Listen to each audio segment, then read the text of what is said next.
Excellent. Okay, thank you so much. So, in addition to the attacks on labor, Idle No More has quickly become one of the largest Indigenous mass movements in Canadian history. Hundreds of teach-ins, rallies, and protests across Turtle Island and beyond. What began as a bunch of teach-ins throughout Saskatchewan, my home, to protest impending parliamentary bills to erode Indigenous sovereignty and environmental protections has now changed the social and political landscape of Canada. Shane is right. So I'd like to call on Sheelah McLean to tell us more about this. Sheelah is currently a PhD candidate in Anti-Racist, Anti-Colonial education and one of the 4 co-founders and organizers of the Idle No More movement based out of Saskatoon. So thank you, Sheelah, for joining us on this snowy but exciting day. Okay. Idle no more. Idle no more. Idle no more. Idle no more. There's a few things that I think that I can talk about today that I hope that we can take with us as we leave, that I think is really important for us to think about. I have been the last 10 years trying to learn about colonialism in my studies and trying to understand the impact that it has on us and how these divisions have been created. And I think it's really important to think about Harper not as an aberration to Canadian policies and practices, but a logical culmination of the continued attacks on peoples that are marginalized, and particularly on Indigenous peoples in a colonial context.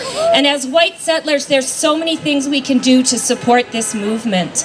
There's many things we can do to talk about the existing racism and sexism and homophobia that is the context of this country. There's things that we can do to fight against that, and the policies that you're talking about today are happening because of the racism. We have to be able to say these are racist policies against Indigenous peoples. Did you know that in the legislature, the word racism is considered unparliamentary language, and so it's not used in Parliament? And I think that's purposeful. It's a silencing and it's erasure of the actuality of what's happening. And so how is it that so many of us have been divided? Well, poverty is legislated. Poverty is something that's decided by the government.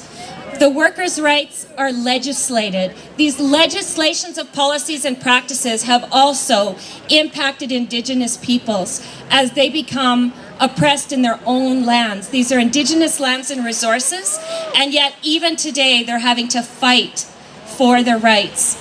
And so one of the things I think we need to do is join Idle No More.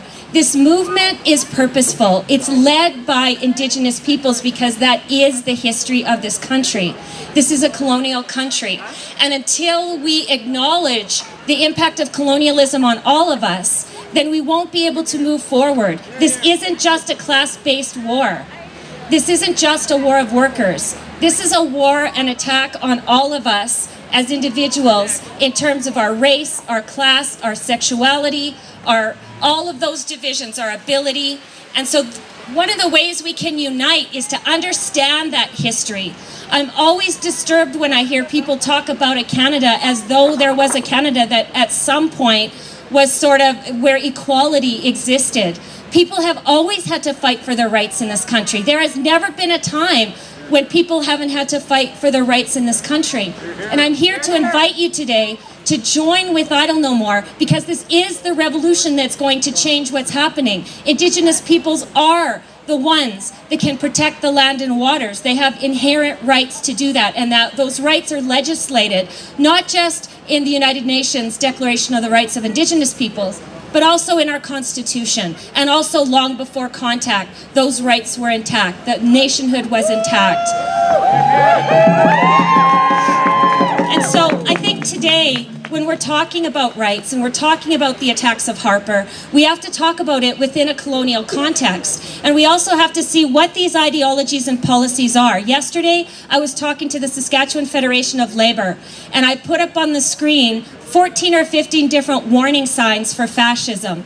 And I can tell you that as we went through them, I asked people to raise their hand and tell me how many of the warning signs of fascism Canada fits into. Militarism, the attack on workers, the racism, the rampant sexism, the protection of corporations, the militarism, and guess what? By the end, everyone had their hand up. We fit into them all of them. These are fascist policies, and we have to see them for what we are, and that this is a culmination of what colonization does. I'm up here today as one of the first organizers and as a white settler, but as you can see, this is an Indigenous-led movement. And there are hundreds of thousands of organizers working globally because we became a global movement in literally a month and a half. And why is that? One of the reasons that happened is because colonization is a global story. And these neoliberal policies, these fascist policies are a global story. So Indigenous peoples worldwide are fighting for their rights. And as you can see, we've had amazing grassroots organizers, many of them up here on the stage and many of them that couldn't join us today, that are working every day to fight these policies and practices. And as I said, there are so many things you can do. You can go onto our website, www.idlenomore.ca, and join and be part of our email list. You can get text blasts. You can start to organize teach-ins. One of the things we have to ask ourselves is why we need to spend so much time educating the Canadian public when we have a public education system. It's because all of our institutions are colonial institutions. And we need to demand as a Canadian public that people be educated on these issues. I wanted to also tell you that I Don't Know More has 2 anniversaries coming up. The first one is November 10th, and we ask you to reflect and celebrate on how I Don't Know More has changed the conversation here in Canada of what it means to do solidarity work as settlers.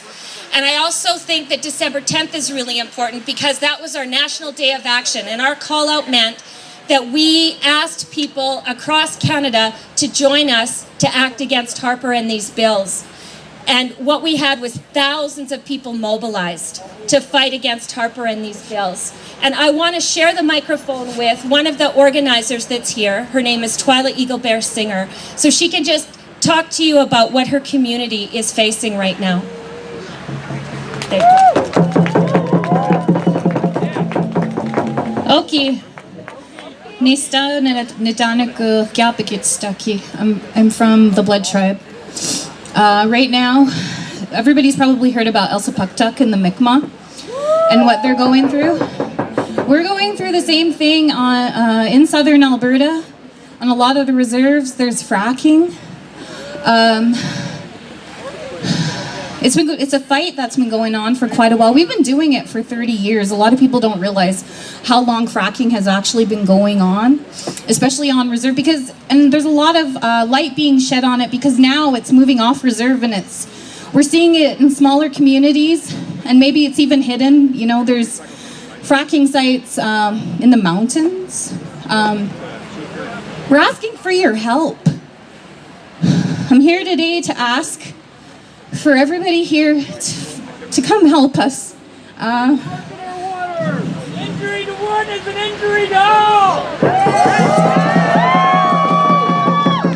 We've been fighting. Well, Lori's been on the front lines here for quite a while, and she hasn't quit. I think it's been about 3 years now that they've been going. We jumped on board not too long ago, and we're gonna put a call out. And we need support. We're gonna need support. We're gonna need bodies, and I'm not saying it's gonna get violent, nothing like that, but with their letters need to be written. There's more to activism than being on the front lines. We need support in terms of letters, not just for us. Like I said, it's not just an Indian problem. It's moving this way. You're gonna start seeing it. If we don't get on board right now, we're going to see it everywhere. So I'm here today to ask Calgary to come to help us. When we put that call out, come help us. Thank you.